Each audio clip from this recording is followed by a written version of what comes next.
ये जो वक्फ की जमीनें हैं, ये हमारे पुरखों ने धार्मिक कामों के लिए डोनेट किया है, तो हम भी तो इसी देश के नागरिक हैं, हम भी तो इसी देश के बेटे हैं, तो वक्फ की जमीनें भी तो इसी देश की जमीनें हैं, उनको पराया क्यों बोलते हैं आप? जिस बिल को मुसलमानों के हुकूक की हिफाजत करने वाला बिल बताया जा रहा है, उसी को पेश करने के लिए और उस पर बात करने के लिए लोकसभा में भाजपा सरकार के पास एक भी मुस्लिम सांसद नहीं है। वक्फ ट्रिब्यूनल भी तो सरकारी न्यायिक विभाग है, जिसमें सरकार द्वारा नियुक्त जज होते हैं, जिसमें प्रशासनिक अधिकारी होते हैं, कहीं ऊपर से थोड़ी आ गए। संविधान का आर्टिकल 14 हो, 29 हो, 30 हो, चीख चीख कर कहता है कि देश में सब बराबर के हकदार।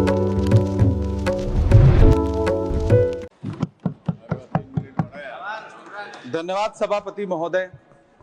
हम ही को कातिल कहेगी दुनिया, हमारा ही कत्लेआम होगा।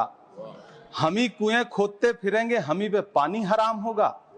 सभापति महोदय, सन 1947 में दिल्ली की जामा मस्जिद की तारीखी सीढ़ियों पर खड़े होकर के भारत रत्न मौलाना अबुल कलाम आजाद साहब ने कहा था कि मुसलमानों कहां जा रहे हो, यह है तुम्हारा मुल्क, यहां तुम्हारे आबाओ अजदाद की कब्रें हैं। उस वक्त मौलाना आजाद की ये सदाएं सुन करके लोगों ने अपने सरों की गठरियां उतार करके रख दी थी। आज उसी दिल्ली में मौजूद देश की संसद में एक बिल आया है जो हमसे उसी जामा मस्जिद की सीढ़ियों के सबूत मांगेगा, जो उन्हीं सीढ़ियों के पास अपनी कब्र में सोए हुए मौलाना आजाद को फिर से कब्र से सदा देनी पड़ेगी कि ये जो कब्र है वो मेरी कब्र है, ये किसी सरकार की जागीर नहीं है। सभापति महोदय, मैं जहां खड़ा हूं, इसी संसद भवन के सामने सड़क के उस पार अपनी कब्र में सोए हुए भारत के पूर्व राष्ट्रपति फखरुद्दीन अली अहमद की कब्र है। शायद अब उस कब्र से भी सदाएं आए कि ये कब्र मेरी कब्र है, ये सरकार की जागीर नहीं है। सभापति महोदय, मैं वक्फ कानूनों में किए जा रहे संविधान विरोधी बदलावों के खिलाफ बोलने के लिए खड़ा हुआ हूं। संविधान का आर्टिकल 14 हो, 29 हो, 30 हो, चीख चीख कर कहता है कि देश में सब बराबर के हकदार। आर्टिकल 26 कहता है कि सबको अपने अपने मजहबी कामों के लिए मंदिर, मस्जिद, गिरजाघर, गुरुद्वारों का निर्माण करने का हक है और उसका रखरखाव का भी हक है।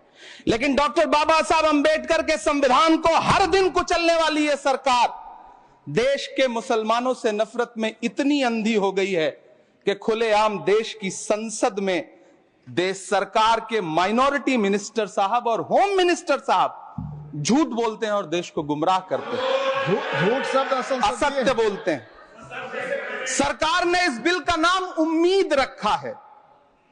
मंत्री जी कल से इसे देश के मुसलमानों के लिए नई उम्मीद बता रहे हैं। नहीं मंत्री जी, न तो यह बिल मुसलमानों के लिए नई उम्मीद है और न ही उम्मीद की नई किरण।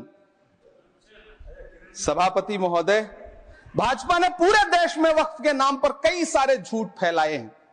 आइए आज उनकी सच्चाई पर बात करते हैं। वक्फ ट्रिब्यूनल को ऐसे बताया जाता है जैसे वक्फ ट्रिब्यूनल कोई मजहबी खाप पंचायत हो। सभापति महोदय, जबकि सच्चाई यह है कि वक्फ ट्रिब्यूनल भी तो सरकारी न्यायिक विभाग है, जिसमें सरकार द्वारा नियुक्त जज होते हैं, जिसमें प्रशासनिक अधिकारी होते हैं, कहीं ऊपर से थोड़ी आ गए। सभापति महोदय, देश के गृह मंत्री जी ने इसी सदन में कहा कि वक्फ ट्रिब्यूनल के फैसले के खिलाफ कोई कोर्ट नहीं जा सकता, जबकि सच यह है कि वक्फ एक्ट 1995 की धारा 83(9) के तहत हाई कोर्ट वक्फ ट्रिब्यूनल के फैसले की न सिर्फ समीक्षा कर सकता है बल्कि उसे बदल भी सकता है। सच तो यह है कि वक्फ बोर्ड खुद अपनी जमीनों के लिए कई सारी कोर्ट में मुकदमे लड़ रहा है। सभापति महोदय, दिल्ली की जिन 123 संपत्तियों को लेकर कल माइनॉरिटी मिनिस्टर, होम मिनिस्टर साहब और अभी आदरणीय नेता सदन बात कर रहे थे, आइए उनकी सच्चाइयों पे भी बात करते हैं।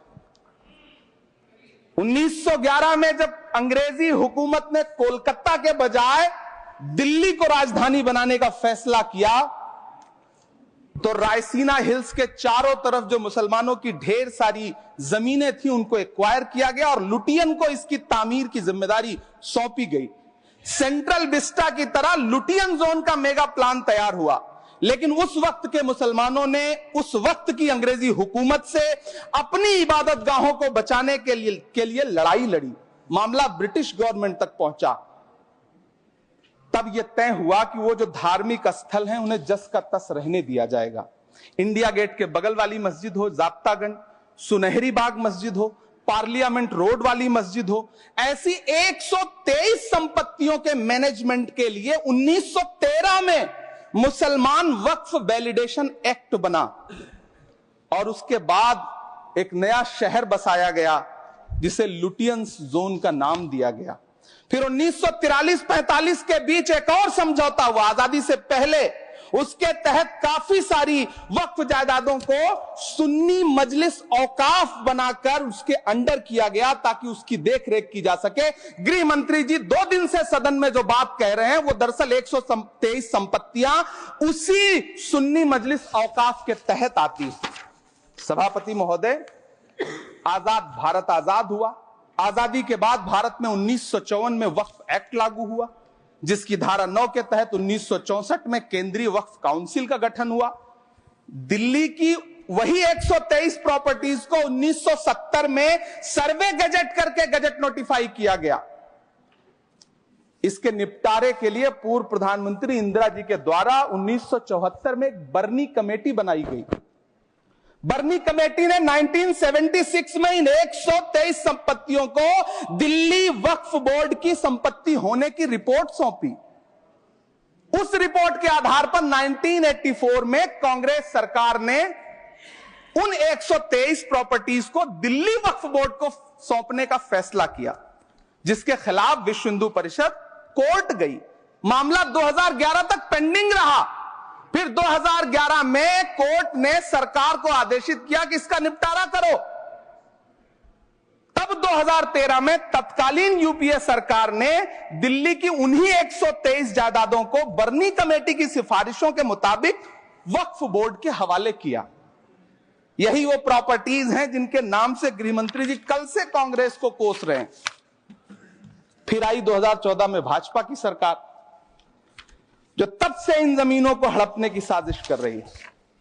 जिस बिल को मुसलमानों के हुकूक की हिफाजत करने वाला बिल बताया जा रहा है, उसी को पेश करने के लिए और उस पर बात करने के लिए लोकसभा में भाजपा सरकार के पास एक भी मुस्लिम सांसद नहीं है। जिस वक्त, मैं लोकसभा कह रहा हूं, सुना करिए, जिस वक्फ बिल को मुस्लिम महिलाओं को हक दिलाने वाला बताया जा रहा है, उसे संसद में पेश करने वाली पार्टी के पास न तो राज्यसभा में, न लोकसभा में, न देश की किसी विधानसभा में एक भी मुस्लिम महिला सदस्य नहीं। कल किरण रिजिजू जी कह रहे थे कि रेलवे की जमीनें देश की जमीनें हैं, डिफेंस की जमीनें देश की जमीनें हैं। हां मंत्री जी, हैं, बिल्कुल हैं। ये जो वक्फ की जमीनें हैं, ये हमारे पुरखों ने धार्मिक कामों के लिए डोनेट किया है। तो हम भी तो इसी देश के नागरिक हैं, हम भी तो इसी देश के बेटे हैं। तो वक्फ की जमीनें भी तो इसी देश की जमीनें हैं, उनको पराया क्यों बोलते हैं आप? सभापति महोदय, अशफाकुल्लाह खान जब फैजाबाद की जेल में फांसी के फंदे पर झूल रहे थे तो इसी देश की जमीन के लिए झूल रहे थे ना। सभापति महोदय, अंडमान की जेल में काला पानी की सजा काटकर अपनी जान देने वाले मौलाना फजले हक खैराबादी हो या शेर खान अफरीदी हो, वो भी तो इसी जमीन के लिए अपनी जान दे रहे थे ना। सभापति महोदय, पाकिस्तान के खिलाफ लड़ते हुए अपनी जान देने वाले महावीर चक्र विजेता ब्रिगेडियर उस्मान हो या पाकिस्तान के पैटर्न टैंक उड़ाने वाला परमवीर चक्र विजेता वीर अब्दुल हमीद हो, वो भी तो इसी जमीन के लिए अपनी जान दे रहा था ना। और मंत्री जी, मैं इस सदन में अलल ऐलान ये कहता हूं कि जब भी इस देश की जमीन को लहू की जरूरत होगी, आपसे 2 कदम आगे इमरान खड़ा मिलेगा। ये मैं आपसे यकीन दिलाते हुए कह रहा हूं। सभापति महोदय, मैं सरकार से कहना चाहता हूं, हमसे हमारी इबादत गाहें तो मत छीनिए ना, हमारे घरों पे बुलडोजर तो मत चलाइए ना, हमारी कब्रों में तो हमें सुकून से सोने दीजिए ना। सभापति महोदय, माइनॉरिटी मिनिस्ट्री का बजट कट करके मुस्लिम बच्चों की स्कॉलरशिप बंद करके अब सरकार कह रही है कि हम वक्फ की आमदनी से गरीब मुसलमानों का भला करेंगे। गुजरात की बेटी बिल्किस के बलात्कारियों की रिहाई के बाद उन्हें माला पहनाने वाली लोगों के नेता ये कह रहे हैं कि यह बिल मुस्लिम महिलाओं को उनका हक दिलाएगा। धन्यवाद मोदी जी, क्या बढ़िया सौगातें मोदी दे रहे हैं आप। पहले हमें गुजराते मोदी दिया, आप सौगाते मोदी दे रहे हैं। लेकिन यह सरकार इतना याद रखे कि इसी ठसक के साथ देश की संसद में सीए का कानून भी लाया गया था और कहा गया था बड़े बड़े भाषण देकर के कि पड़ोसी देशों से हिंदू भाइयों को ला करके यहां नागरिकता दी जाएगी।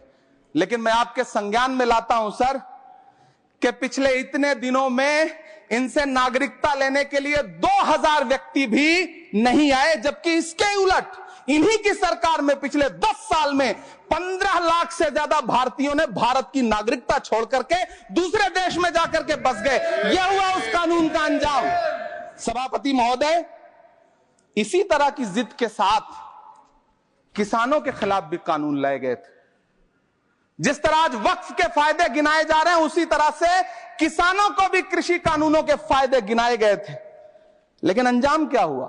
700 किसानों की शहादत लेने के बाद सरकार को अन्नदाता किसानों के सामने घुटने टेकने पड़े और कृषि कानून वापस लेने पड़े।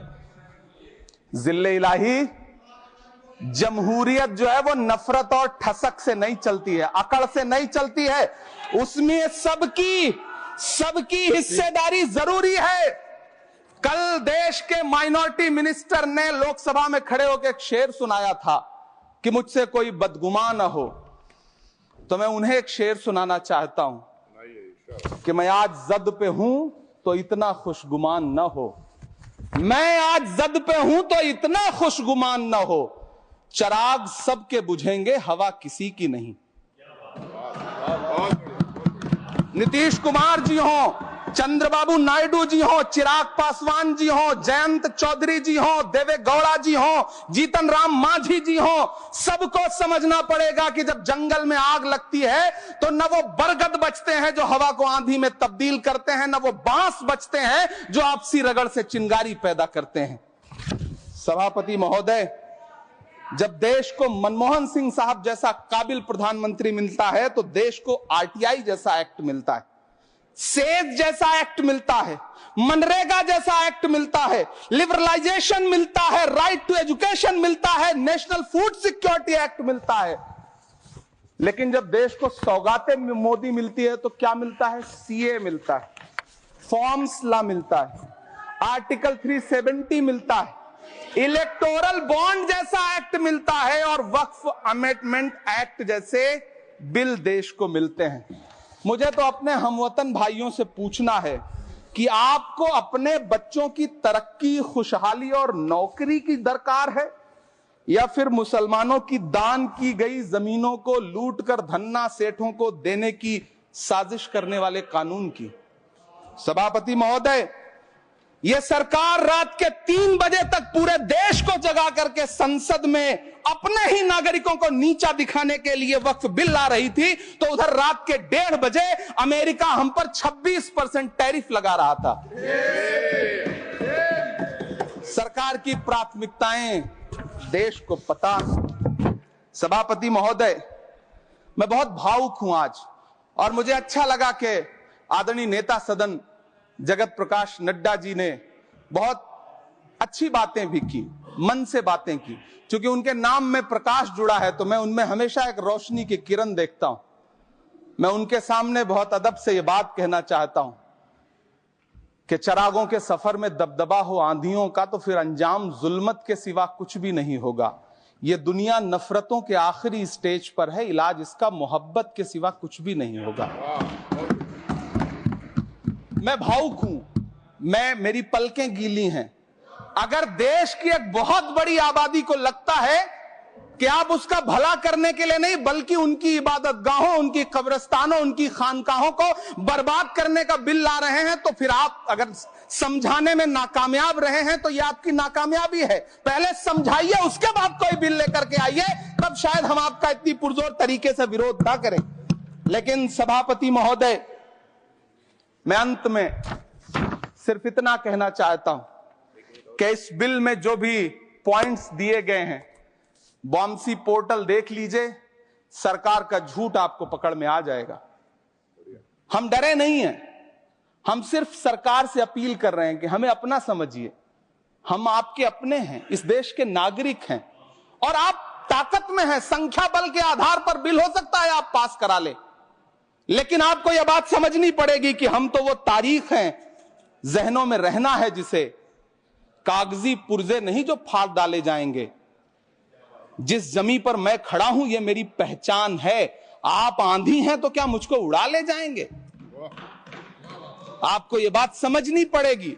आपको अगर इतना विपक्ष की तरफ से पहले जेपीसी में इतने सारे पॉइंट्स आए और उसके बाद कल से लोकसभा में और राज्यसभा में सुझाव आप सुनने को तैयार नहीं है, लोगों की शंका को दूर करने के बारे में आप बिल्कुल सोच नहीं रहे, बस आप कह रहे हैं यह बिल उम्मीद की नई किरण है। नहीं साहब, इसे भले किरण जी लेके आए हैं, लेकिन ये उम्मीद की नहीं बल्कि नाउम्मीदी की किरण है। और इस देश की एक बहुत बड़ी आबादी इस बात से खदशे में है, शक में है कि आप सीधे उनकी जमीनों को लूट करके धन्ना सेठों को बेचना चाहते हैं। मेरी अब भी आपसे अपील है कि इस बिल को वापस लीजिए। यह बिल कहीं से आपके अपने नागरिकों के लिए अच्छा नहीं है। यह बिल सिर्फ इस देश के मुसलमानों को नीचा दिखाने का और अपने एक ऐसे मतदाता वर्ग को खुश करने का बिल है जिनको इस बिल के पास हो जाने से कुछ मिलेगा भी नहीं।